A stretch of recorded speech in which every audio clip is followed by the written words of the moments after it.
Hello students, botany academy की special series bryophyta में आप सभी का फिर से स्वागत है। और आज हम पढ़ने जा रहे हैं हाईली एडवांस ब्रायोफाइटा फ्यूनेरिया।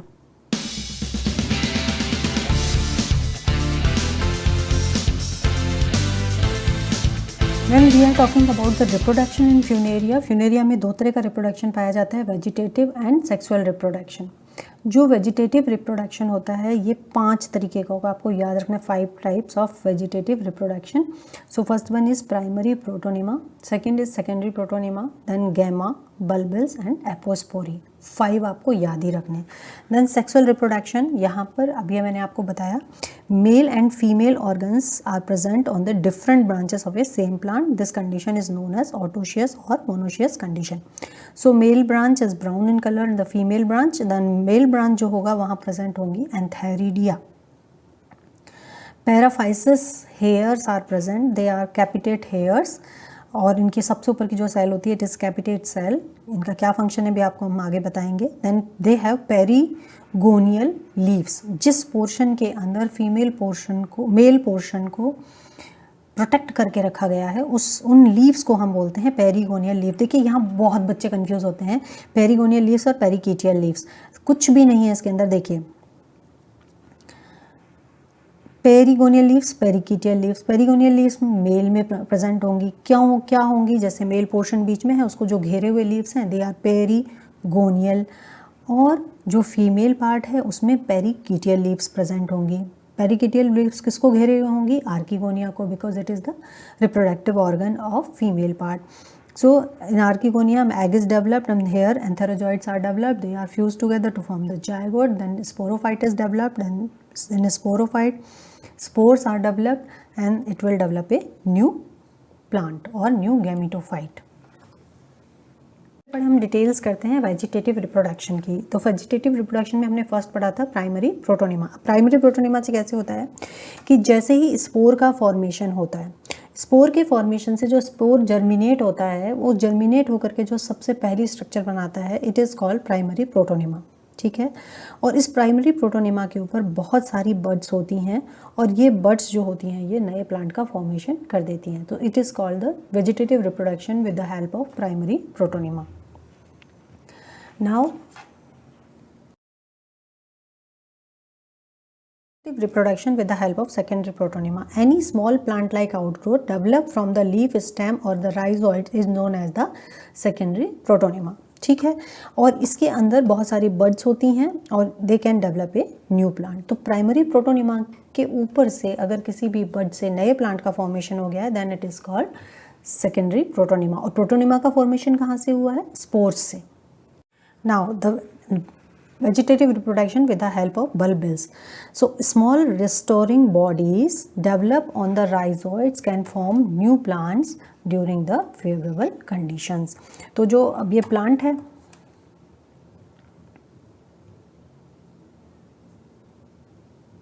ठीक है, और यहाँ से राइजोइड्स हैं, तो इन राइजोइड्स के ऊपर अगर इस तरह से फूड को स्टोर करके कोई बॉडी बन गई है और वो नए प्लांट से डिटैच होकर के नए प्लांट का फॉर्मेशन कर लेती है then it is called bulbils. कभी कभी गैमा का फॉर्मेशन भी होता है। तो small bud like structure on the apical part of the leaves और protonema can develop a new plant. These buds like green colored structures are known as gamma। अगर वो राइजोइड पे बन रही है then it is called bulbil, लेकिन अगर leaf के ऊपर कोई मस्सा जैसी स्ट्रक्चर, एक आउटग्रोथ जैसी स्ट्रक्चर बन रही है then it is called gamma। Okay, now apospory भी कभी कभी हो जाती है। इस एपोस्पोरी की green filaments arise from any part of the sporogonium developed a leafy gametophyte without formation of the spores। This process is known as apospory. अब sporogonium क्या होती है, स्पोरोगोनियम मेन जो प्लांट है आपका, जैसे ऐसे प्लांट है, ये प्लांट है। अब इस प्लांट के सबसे नीचे जो लीव्स होती हैं they are membranous light coloured leaves, ये आगे जा कर के स्पोरोफाइट का फॉर्मेशन करती हैं। These leaves are sporogonium leaves. अब इन स्पोरोगोनियम के अंदर अगर ग्रीन फिलामेंट्स बन जाते हैं तो कभी कभी ये जो स्पोरोगोनियम लीव्स होती हैं they can also give rise the new plant. तो एपो मीन्स एब्सेंट, स्पोर मतलब स्पोर बनने से पहले ही अगर ये किसी नए प्लांट का फॉर्मेशन कर देती हैं then it is called apospory. So all these are the methods of vegetative reproduction. Vegetative reproduction में एन है, अगर मेन प्लांट तो एन ही रहेगा. आप जानते हैं किसी भी तरह की प्लॉइडी यहाँ पे चेंज नहीं होती है. Now we are talking about the sexual reproduction in Funaria. तो जैसा कि मैंने भी आपको बताया कि मिस ब्राउन 1919 ने ये बताया था कि जो फ्यूनेरिया है it is a monoecious type of plant, है ना. तो मेल और female reproductive organs are developed on a single plant. Okay, now यहाँ पर देखिए क्या होता है कि दोनों हैं तो एक साथ ही, लेकिन ये अलग अलग ब्रांचेस पे लगे हुए होते हैं, मेल एंड फीमेल. यहाँ जो कंडीशन होती है वो होती है प्रोटोएंड्रस कंडीशन. प्रोटोएंड्रस का कंडीशन का मतलब क्या होता है? प्रोटोएंड्रस, एंड्रस मीन्स मेल पार्ट. तो प्रोटोएंड्रस कंडीशन में क्या होता है कि मेल ब्रांच जो होती है वो फीमेल ब्रांच से पहले डेवलप हो जाती है. In protandrous condition the male part और the male branch is developed prior than the female branch. Therefore cross pollination occurs in the Funaria. ये भी एक देखिए बहुत ही एडवांस कैरेक्टर यहाँ पर देखने को मिलता है. Okay, so this plant has male branch and female branch. After fertilization ये यहाँ पे आर्किगोनिया है और देखिए the lower branch is male branch and the upper branch is female branch. और आप ये देखिए कि जब ये हो जाएगा यहाँ फर्टिलाइजेशन, उसके बाद यहाँ बन जाता है स्पोरोफाइट. और ये जो स्पोरोफाइट है इट हैज़ फुट, सीटा and capsule portion and calyptra portion on it. Okay, अब हम पढ़ने जाएंगे मेल और फीमेल ब्रांचेस के बारे में डिटेल में.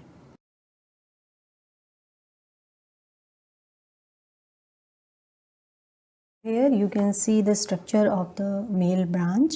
जो मेल ब्रांच है उसकी टिप पर डेवलप होगा. यहाँ जो लीव्स हैं वो फीमेल पार्ट को चारों तरफ से घेरे हुए रहेंगी. The name of the leaves is perigonial leaves. और इसी के बीच में लगी हुई होंगी एंथेरिडियम. एंथेरिडियम के साथ में ही लगे होते हैं पैराफाइसिस. और जो पैराफाइसिस होते हैं these are hair like structures और they have chloroplast. They liberate mucilage during the fertilization process. ठीक है, इसलिए लगे हुए होते हैं. तो एक एक पार्ट का काम आपको पता है. Antheridium will develop antherozoid, then perigonial leaves protect करेंगी और पैराफाइसिस म्यूसिलेज का सिक्रीशन करेंगे ताकि फर्टिलाइजेशन का जो प्रोसेस है वो इजी किया जा सके. We are talking about the antheridium. आप देख सकते हैं कि जो इसकी बॉडी है it is covered with a single layer jacket. It is filled with antherozoids. It has a stalk. ठीक है, और ऊपर की तरफ it has operculum cells. Now we will study about how these antheridiums are developed. देखिए Funaria भी बहुत easy है. हम पढ़ने जा रहे हैं एंथेरिडियम डेवलपमेंट. यहाँ पर सुपरफिशियल सेल जो होती है थैलस एपिक्स की, वहाँ पर एक एंथेरिडियल इनिशियल सेल का फॉर्मेशन होता है. एक सेल बन जाती है. इस सेल में हो जाता है ट्रांसवर्स डिवीजन. दो सेल्स बन जाती हैं, एक नीचे की सेल एक ऊपर की सेल. जो नीचे की सेल होती है which is known as basal cell and the upper cell is known as the antheridial mother cell. Apical cell में डिवीजन नहीं होता लेकिन नीचे की सेल लगातार डिवीजन करती चली जाती है और ये बना देती है एक स्टॉक का फॉर्मेशन कर देती है. ठीक है, ये लगातार डिवाइड होती चली जा रही हैं. बीच में एपिकल सेल प्रेजेंट है. देखिए आप तो यहाँ पर हमको दिखाई देती है कि ये जो बाहर का पोर्शन है ये आउटर पोर्शन का फॉर्मेशन कर रही होती है. ये अलग अलग प्लेन से इसको दिखाया गया है. इसके बाद इसमें हो जाता है एक पेरिक्लाइनल डिवीजन. पेरिक्लाइनल डिवीजन से क्या होता है, बाहर की एक लेयर बनती है और एक इनर लेयर का फॉर्मेशन हो जाता है. तो जो इनर लेयर होती है ये होती है प्राइमरी एंड्रोगोनियल सेल और बाहर की तरफ जो होती है this is jacket initial cell. Jacket initial बाहर की तरफ जैकेट का फॉर्मेशन करती है और एंड्रोगोनियल सेल अंदर की तरफ फर्टाइल पोर्शन का निर्माण करती है. अगर इसका सेक्शन हम ऊपर से काट करके देखें तो यहाँ आप देख सकते हैं ये जैकेट दिखाया हुआ है और बीच में एंड्रोगोनियल सेल्स हैं. अब ये जो एंड्रोगोनियल सेल्स होती हैं, जो एपिकल सेल है वो एक टिप का फॉर्मेशन करती है या मैं कहूँ ओपरकुलम टाइप स्ट्रक्चर का फॉर्मेशन करती है. और जो नीचे की तरफ है ये जैकेट का फॉर्मेशन हो गया. नीचे देखिए आप स्टॉक बन चुका है. अब यहाँ पर जो सेल्स प्रेजेंट हैं दीज आर एंड्रोगोनियल मदर सेल. या हम इन्हें कह सकते हैं एंथेरोजॉइड मदर सेल। इसमें से हर सेल जो होगी उसके अंदर एक ऑब्लिक डिवीजन होगा और उस ऑब्लिक डिवीजन से 2 सेल्स का फॉर्मेशन होगा। ये जो 2 सेल्स होंगी इनमें मेटामॉर्फोसिस होगा और मेटामॉर्फोसिस होने के बाद दे विल डेवलप एंथेरोजॉइड्स। तो फाइनली हमें स्ट्रक्चर ऐसी दिखाई देगी। देखिए ऊपर की तरफ ओपर्कुलम सेल हैं, ये जैकेट है, एंथेरोजॉइड्स इसमें भरे हुए हैं, नीचे की तरफ स्टॉक है। और जब ये एंथेरोजॉइड मेटामॉर्फोसिस कर लेते हैं, देखिए इनिशियली डेवलप होते हुए एंथेरोजॉइड्स हैं, जब ये डेवलप हो जाते हैं तो दे विल डेवलप ए बाइफ्लैजिलेटेड एंड्रोसाइट और एंथेरोजॉइड। अब हम पढ़ने जा रहे हैं स्ट्रक्चर ऑफ आर्किगोनिया, और उससे पहले मैं आपको फिर ले जाऊंगी उसी स्ट्रक्चर पे जहाँ पर हमने देखी है लोकेशन। और यहाँ देख सकते हैं आप, these are female branches. Male branches के बारे में भी आपने पढ़ लिया है, एंथेरिडियम के बारे में आपने पढ़ लिया है। अब हम पढ़ने जा रहे हैं फीमेल ब्रांचेस के बारे में। और आप देख रहे हैं कि जो पत्तियाँ हैं उन्होंने अपना एक क्राउन जैसा बनाया हुआ है और उसके बीच के अंदर फीमेल रिप्रोडक्टिव ऑर्गन लगा हुआ है। तो आप यहाँ देख सकते हैं कि जो आर्किगोनियल ब्रांच है, the archegonial branch has the clusters of the archegonia on it's apex, है ना। यहाँ का जो स्टेम है, स्टेम का एपेक्स है, इसके ऊपर लगे हुए हैं क्लस्टर्स ऑफ आर्किगोनिया, बहुत सारे आर्किगोनिया लगे हुए हैं। A group of the leaves surrounding the archegonial cluster is known as the perichaetial leaves. ठीक है, these are perichaetial leaves. Now ये आपको नाम याद ही रखना है अच्छे से, ठीक है। These are perichaetial leaves. Then इसके बाद देखिए, they overlap and cluster over to the top of the top to protect the archegonia. एक दूसरे से इस तरह से जुड़ी हुई हैं कि ये इस फीमेल पार्ट को प्रोटेक्ट कर सके। Archegonial cluster plus perichaetial cells form the perichaetium. Okay, इस पूरे के पूरे पोर्शन को, ये जो पूरा पोर्शन बना है with perichaetial leaves and archegonia, सारा का सारा जो पोर्शन है, all these are called perichaetium. ठीक है, इन सबको मिलाकर के पेरिकीटियम कहते हैं। The paraphyses are intermingled with the archegonia in the clusters. छोटे छोटे पैराफाइसिस बनते हैं बट वो इसके साथ ही इंटरमिंगल्ड हो जाते हैं। इसके बाद देखिए, एक अगर हम एक स्ट्रक्चर देखते हैं आर्किगोनिया का, एक आर्किगोनिया को अगर हम देखते हैं तो इसमें आपको दिखाई देता है it is a flask shaped structure with basal portion. This basal broad portion is known as the venter and this long neck is present in the funaria female branch।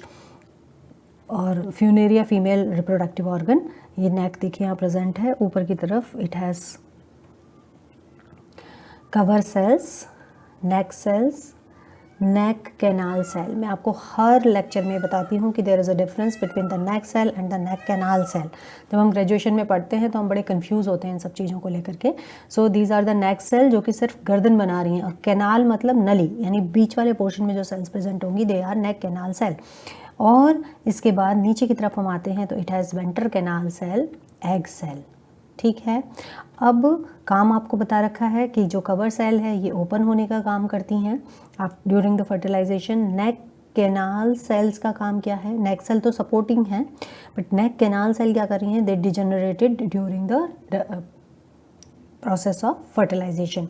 ये डिजेनरेट होंगी और एक बहुत ही श्लेष्मीय या म्यूसिलेजिनस पदार्थ का formation कर देंगी, जिससे कि जो एंथेरोजॉइड्स हैं they can move easily towards the egg. यहाँ वेंटर कैनाल सेल है, it is the last protective cell for the egg. ये वेंट्रस कैनाल सेल भी जब डिसोसिएट हो जाती है तो उसके बाद एंथेरोजॉइड जो है it can fuse with the egg. तो इस तरह से नेचर ने एक बहुत ही अच्छा एनवायरनमेंट बना करके रखा हुआ होता है, बहुत ही अच्छी व्यवस्था करके रखी हुई है इस तरह से नेचर ने। तो it is female part archegonia in Funaria.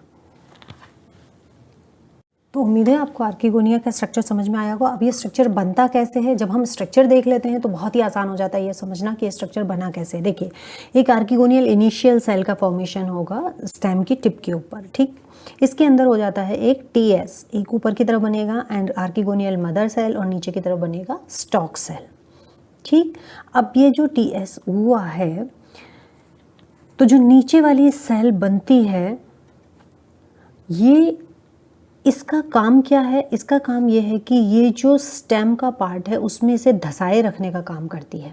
ठीक है, आर्किगोनिया को स्टैंड करने का काम करती है।